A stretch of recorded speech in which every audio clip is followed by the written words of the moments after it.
नमस्कार बंधुरा तंद्रार रान्नाघरे सबाइके स्वागत। आज शेयर करब ढेঁড়স पोस्त सम्पूर्ण निरामिष किभाबे रान्ना करबे। आशा करी এই রেসিপিটা তোমাদের ভালো লাগবে। তাহলে সম্পূর্ণ নিরামিষ ঢেঁড়স পোস্ত কিভাবে রান্না করব দেখে নেওয়া যাক আজকের এই ভিডিওতে।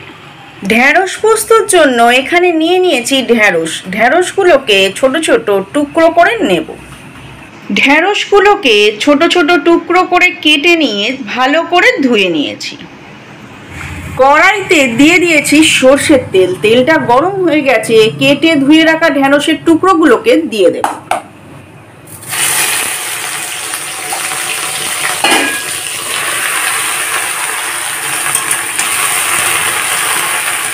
হালকা নাড়াচাড়া করে একটা থালা দিয়ে চাপা দিয়ে দেব।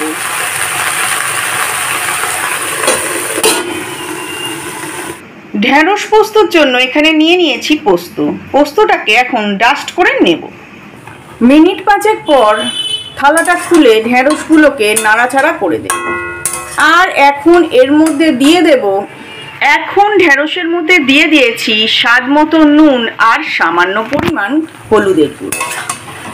ভালো করে ঢেঁড়সটাকে নুন আর হলুদের সাথে নাড়াচাড়া করে নেব। পোস্তটা ডাস্ট হয়ে গেছে, এখন এর মধ্যে দিয়ে দেব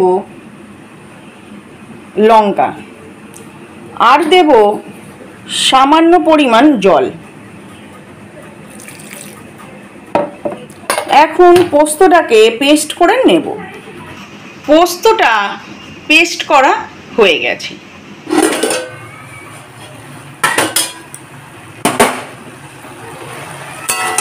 আর ঢেঁড়সগুলো নরম হয়ে গেছে। এখন এর মধ্যে দিয়ে দেব পেস্ট করে রাখা পোস্তটাকে আর গ্যাসটাকে লো ফ্লেমে করে রাখবো। এখন দিয়ে দিচ্ছি পেস্ট করে রাখা পোস্তটাকে। এখন পোস্তটাকে ঢেঁড়সের সাথে ভালো করে মিক্স করে নেব। আর যতক্ষণ না পোস্তটার কাঁচা কাঁচা গন্ধটা যাচ্ছে ততক্ষণ এইভাবে গ্যাসটাকে লো ফ্লেমে রেখে ঢেঁড়সটাকে নাড়াচাড়া করতে থাকবো। এই রকম ঢেঁড়স পোস্ত গরম ভাত বা রুটির সাথে অসাধারণ লাগে। ঢেঁড়স আর পোস্তটাকে গ্যাসটাকে লো ফ্লেমে রেখে এইভাবে নাড়াচাড়া করতে করতে পোস্তটার কাঁচা গন্ধটা চলে গেছে। আর এখন গ্যাসটাকে অফ করে দিয়েছি। জল না দিয়ে যদি এইভাবে ঢেঁড়সটা রান্না করা যায় তাহলে ঢেঁড়সের টুকরোগুলো গোটা গোটা থাকে, ঢেঁড়সটা ঘেঁটে যাবে না। আর আজকের মতো ঢেঁড়স পোস্ত রান্নাটা সম্পূর্ণ নিরামিষ ঢেঁড়স পোস্ত রান্নাটা রেডি হয়ে গেছে। আশা করি এই রেসিপিটা তোমাদের ভালো লাগলো। তাহলে আজকের মতো এই পর্যন্ত।